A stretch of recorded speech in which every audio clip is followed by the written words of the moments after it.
Hey Commanders fans, get ready, because today we have exclusive news about our team, and you can't miss a single detail. So take advantage and subscribe to the channel, activate the bell to receive everything firsthand, and of course, leave a like to strengthen our support and show that there are only true fans here. Our commitment is to always bring you the latest updates, news, and everything that goes on behind the scenes at Commanders. So, without further ado, let's check out today's news. Commanders bolster offensive arsenal with promising draft pick. The Washington Commanders will enter the 2025 season with significantly different expectations than last year. After an impressive 12-5 campaign that culminated in an NFC Championship game, the team is now looking to take the next step toward a Super Bowl.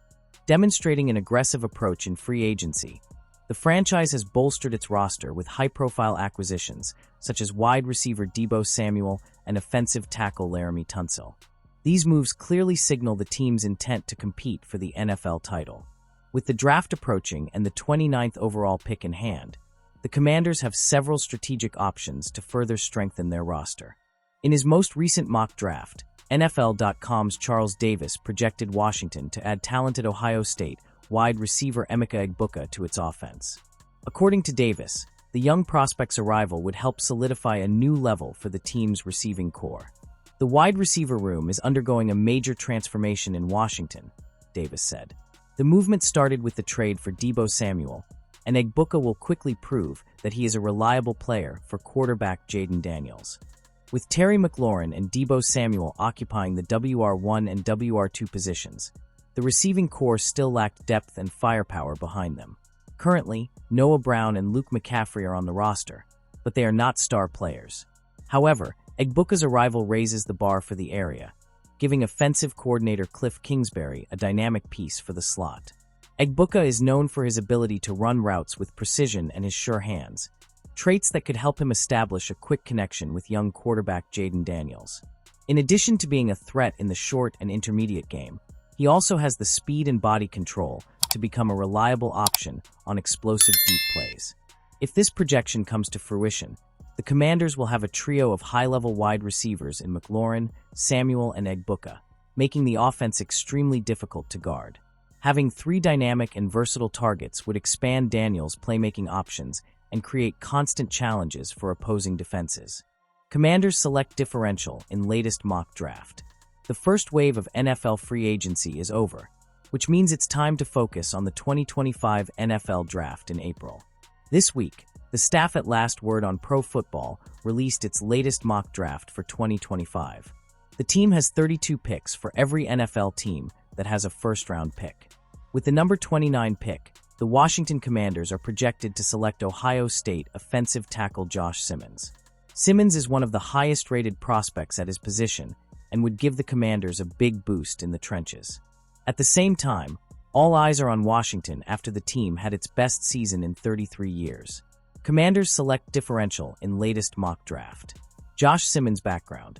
A native of San Diego, Josh Simmons played high school football at Madison High School and Helix High School.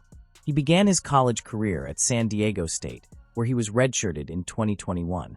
The following season, he started all 13 games for the Aztecs. He then transferred to Ohio State, where he quickly established himself as a key player. Simmons started all 13 games in 2023 and continued his strong performance into the 2024 season. However, Simmons' 2024 season ended prematurely after 6 games due to a knee injury. Despite this, he still earned third-team All-Big Ten honors for the national championship-winning Buckeyes. Simmons entered the combine at 6'5" and weighing 317 pounds. With an arm length of 33 inches, he provides significant upside in both pass protection and run blocking. Simmons also has impressive athleticism, which is evident in his fluid movement and excellent initial quickness. Josh Simmons' impact with the Commanders. The Commanders are looking like future contenders after making an unlikely run to the NFC Championship game. In response, General Manager Adam Peters has made a ton of moves in free agency. The biggest move was the trade for Pro Bowl left tackle Laremy Tunsil. Washington needed an upgrade on the offensive line, particularly at tackle. Tunsil has the size and experience to protect Jayden Daniels' blind side, and an addition at right tackle would certainly bolster the offensive line. Peters selecting Josh Simmons with the number 29 pick would give the Commanders' offensive line an even bigger boost. With Tunsil starting at left tackle, Simmons would likely line up at far right. Together, the two offensive tackles could make Washington's offensive line one of the most elite in the NFL. Simmons has the right mix of size, athleticism, and technical proficiency to contribute to an NFL offensive line. Big-name free agent is seen as the perfect fit to fill the Commanders' dire need in 2025. Adam Peters' philosophy during free agency was clear. The Washington Commanders weren't going to make a splash just for the sake of it, not with this crop of veterans. Signing proven performers to one-year deals was the right approach to maintain the team's new win-now mentality. There was a big outlay to secure defensive lineman Javon Kinlaw. Peters opted for historic trade acquisitions with wide receiver Deebo Samuel Sr. and left tackle Laremy Tunsil coming on board. It represented another statement of intent from the Commanders, but the hard work was just beginning. Peters has just 5 selections in the 2025 NFL Draft.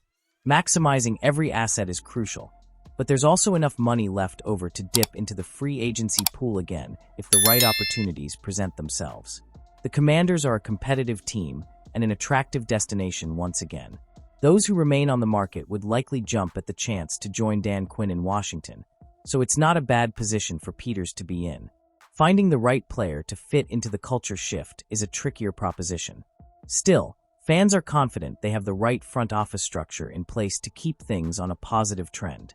The Commanders are being touted as an ideal landing spot for Zadarius Smith in 2025. Washington needs more pass-rushing prowess before Week 1. Most analysts project Peters to rectify that issue at some point during the draft, perhaps with one of his first 2 picks.